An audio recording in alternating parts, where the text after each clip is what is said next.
আসসালামু আলাইকুম প্রিয় চাকরিপ্রার্থী ভাই বোনেরা, দেখতে পাচ্ছেন আমার হাতে একটি অ্যাপ্লিকেশন ফর্ম। তো এই ফর্মটি হচ্ছে US-Bangla এয়ারলাইন্সের যে কেবিন ক্রু হিসাবে একটি সার্কুলার প্রকাশিত হয়েছে সেটার অ্যাপ্লিকেশন ফর্ম। তো এই অ্যাপ্লিকেশন ফর্মটি আজকে আমি ফিল আপ করে সাবমিট করে দেখিয়ে দেওয়ার চেষ্টা করব। এখানে আপনারা কিভাবে আবেদন করবেন একদম সহজে। আর এই কাজটি আপনি আপনার হাতে থাকা স্মার্টফোন, কম্পিউটার, ল্যাপটপ যে কোনো ডিভাইস দিয়ে করতে পারবেন মাত্র 2 থেকে 3 মিনিটের মধ্যে। তো একদম ইজি এখানে অ্যাপ্লিকেশন করা। তো সেই প্রসেসটা আজকে আপনাদেরকে দেখাবো।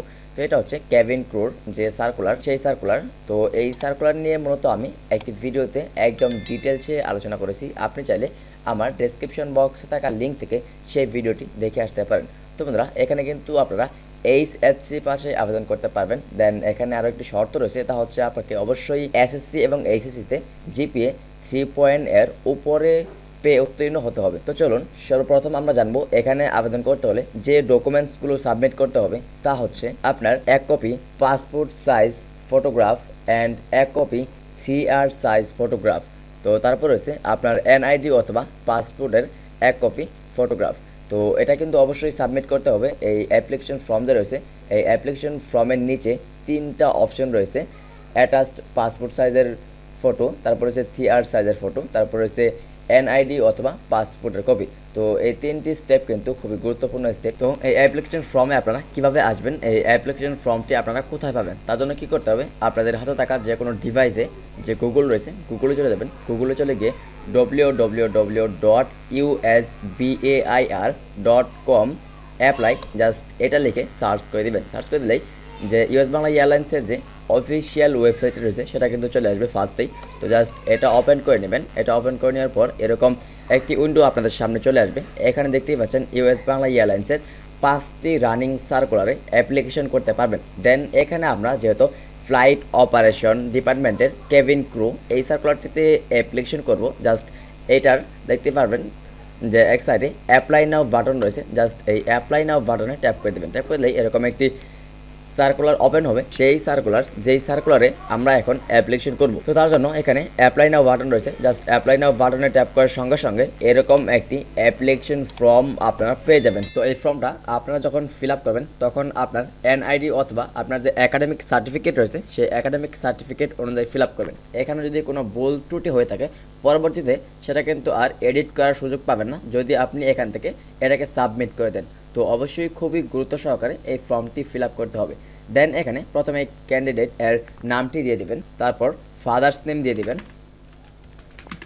তারপর দিয়ে দিবেন মাদার্স নেম। তো তারপর এখান থেকে জেন্ডার সিলেক্ট করে দিবেন। তো এখানে কিন্তু আরও একটি বিষয় লক্ষণীয়, সেটা হচ্ছে এখানে শুধুমাত্র ফিমেল পার্সন আবেদন করতে পারবেন। তো আমি আমার যে আগের একটা ভিডিও ছিল সেখানে আমি এই বিষয়টা আপনাদেরকে একটু ক্লিয়ার করতে ভুলে গেছিলাম। তো এর জন্য আমি আন্তরিকভাবে দুঃখিত। তো এখান থেকে জেন্ডারটা ফিমেল সিলেক্ট করে দিবেন। ফিমেল সিলেক্ট করে দেওয়ার পর এখান থেকে আপনার হাইটটা অবশ্যই দিয়ে দিতে হবে। আপনার হাইট কত সেটা এখানে দিয়ে দিবেন। তারপর রয়েছে E6/6 উইদাউট গ্লেস, অর্থাৎ আপনার চোখের দৃষ্টি 6/6 আছে কিনা এটা অবশ্যই ইয়েস দিয়ে দিতে হবে। আপনি যদি চশমা ব্যবহারকারী হয়ে থাকেন তাহলে কিন্তু এখানে আবেদন করতে পারবেন না। তারপর আপনার ওয়েটটা কত, তারপর আপনার ওজন কত সেটাও কিন্তু এখানে উল্লেখ করে দিতে হবে। তো এটাও আমি উল্লেখ করে দিলাম। তারপর এজ, আপনার বয়স কত সেটাও এখান থেকে দিয়ে দিতে হবে। তারপর এখানে দেখতেই পাচ্ছেন ইউ ক্যান সুইমিং, আপনি কি সাঁতার কাটতে পারেন, এটা এখানে ট্যাপ করে দেখবেন ইয়েস অর নো। আপনি যদি সাঁতার কাটতে পারেন তাহলে ইয়েসে ক্লিক করে ইয়েসটা সিলেক্ট করে দেবেন। আপনি যদি সাঁতার কাটতে পারেন তাহলে কিন্তু আপনি এখানে অগ্রাধিকার পাবেন। তো তারপরে হচ্ছে ম্যারিটাল স্টেজ, আপনি যদি বিবাহিত হয়ে থাকেন তাহলে মেরিট। তো মেরিট পার্সন এখানে আবেদন করতে পারবেন না, অবশ্যই আনমেরিড পার্সন হতে হবে। তারপরে হচ্ছে ডেট অফ বার্থ, এখানে আপনার জন্ম সালটা সিলেক্ট করে দিবেন। তারপর হচ্ছে NID অথবা আপনার পাসপোর্ট নাম্বার যেটা রয়েছে সেটা এখান থেকে দিয়ে দিতে হবে। তো আমি আমার NID অথবা পাসপোর্ট নাম্বার দিয়ে দিচ্ছি। তো NID নাম্বারটা দেওয়ার পর এখানে দেখতেই পাচ্ছেন অ্যাটাচ ফটোগ্রাফ PP সাইজ, অর্থাৎ পাসপোর্ট সাইজের যে ফটো রয়েছে সেটা কিন্তু এখান থেকে অ্যাটাচ করে দিতে হবে।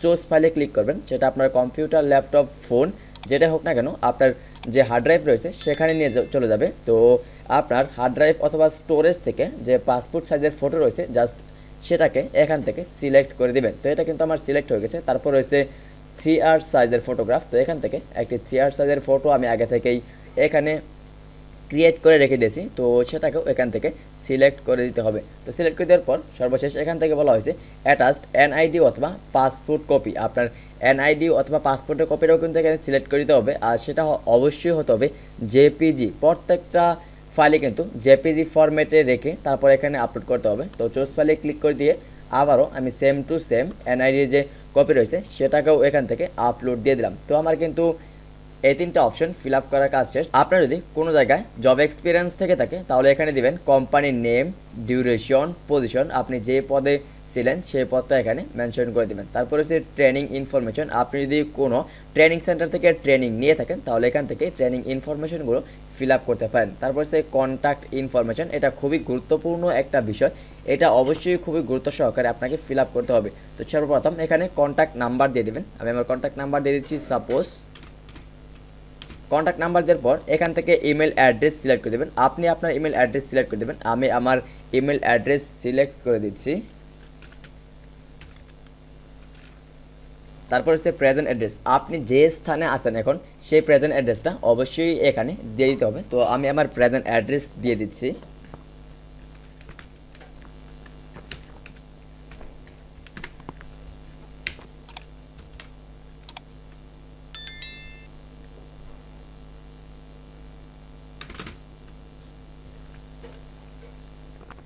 তো এভাবে আপনার যে প্রেজেন্ট অ্যাড্রেস রয়েছে একদম হাউস, রোড, সেক্টর অথবা গ্রাম হলে ভিলেজ, থানা, উপজেলা সবগুলো কিন্তু এখান থেকে খুব সুন্দরভাবে সিলেক্ট করে সবগুলো কিন্তু এখান থেকে খুব সুন্দরভাবে লিখে দিতে হবে। তো তারপর হচ্ছে পার্মানেন্ট অ্যাড্রেস, আপনার পার্মানেন্ট অ্যাড্রেসটা আপনি এখানে সিলেক্ট করে দেবেন। আমি আমার পার্মানেন্ট অ্যাড্রেসটা লিখে দিচ্ছি, সেটা হচ্ছে,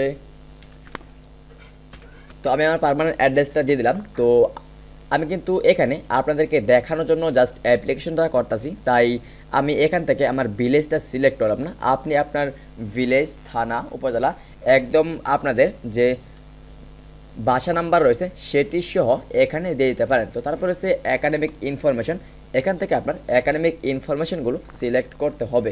তো এখানে প্রথমে রয়েছে ডিগ্রি, এখানে প্রেস করবেন। প্রেস করে দেওয়ার পর আপনার সর্বশেষ যে ডিগ্রি রয়েছে সেটা অবশ্যই প্রথমে সিলেক্ট করে দেবেন। তো আমার সর্বশেষ ডিগ্রি হচ্ছে এইচএসসি, অর্থাৎ আমি যে ক্যান্ডিডেট এর জন্য অ্যাপ্লিকেশন করতেছি সাপোজ মনে করেন তার সর্বশেষ ডিগ্রি হচ্ছে এইচএসসি। তো তারপর এখান থেকে গ্রুপ, এখান থেকে গ্রুপে ক্লিক করে সায়েন্স, কমার্স, আর্টস, আপনি কিন্তু সবগুলো গ্রুপ থেকে আবেদন করতে পারবেন। তো আমি যেহেতু কমার্স সিলেক্ট করলাম। তারপর পাসিং ইয়ার, আপনি যে সনে পাস করেছেন সেই সনটা এখান থেকে দিয়ে দিতে হবে।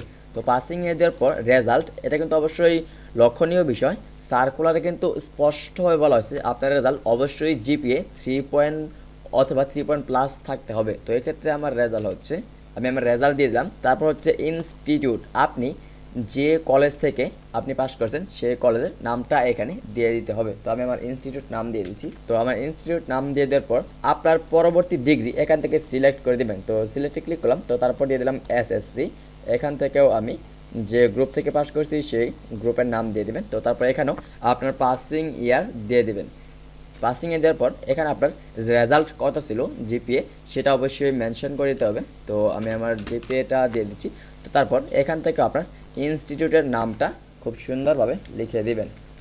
তো আমার স্কুল নেমটা দেওয়ার পর যেহেতু আমার এই 2টা ডিগ্রি রয়েছে, আপনি চাইলে আপনার যে কয়েকটা ডিগ্রি রয়েছে সবগুলো কিন্তু এখানে দিতে পারবেন। দেওয়ার পর আপনি এখানে আবারও চোখ বুলিয়ে নেবেন আপনার সবগুলো ফরম্যাট সিলেক্ট করা হয়েছে কি না। যদি সবগুলো ফরম্যাট সিলেক্ট করা হয়ে থাকে তাহলে একদম নিচে চলে আসবেন। নিচে চলে আসার পর এখানে যে অ্যাপ্লাই নাও একটি বাটন রয়েছে, জাস্ট এই অ্যাপ্লাই নাও বাটনে ট্যাপ করে দিবেন।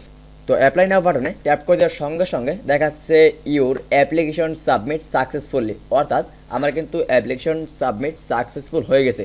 তো আপনি কিন্তু এভাবে খুব সহজেই আবেদন করতে পারেন US-Bangla এয়ারলাইন্সের কেবিন ক্রু হিসাবে আপনার কেরিয়ার করতে পারেন। তো বন্ধুরা ভিডিওটা এ পর্যন্ত ছিল। অবশ্যই আপনি আপনার মতামত কমেন্টে জানিয়ে দেবেন আপনি অ্যাপ্লাই করতে পেরেছেন কি না, আর অবশ্যই খুব আর্লি অ্যাপ্লিকেশন করে ফেলবেন আজ অথবা কাল, কারণ এখানে কিন্তু অ্যাপ্লিকেশনের যে সময় খুব সীমিত। আপনি আজ অথবা কাল আর্লি অ্যাপ্লিকেশনটা করে ফেলবেন। সো বন্ধুরা ভিডিওটা এখানে শেষ করছি। ভালো থাকবেন, টেক কেয়ার, আল্লাহ হাফেজ। আর প্রতিনিয়ত US-Bangla এয়ারলাইন্স, বিমান বাংলাদেশ এয়ারলাইন্সের আপডেট পেতে আমাদের এই চ্যানেলটি সাবস্ক্রাইব করে পাশে থাকা বেল বাটনটি বাজিয়ে রাখবেন।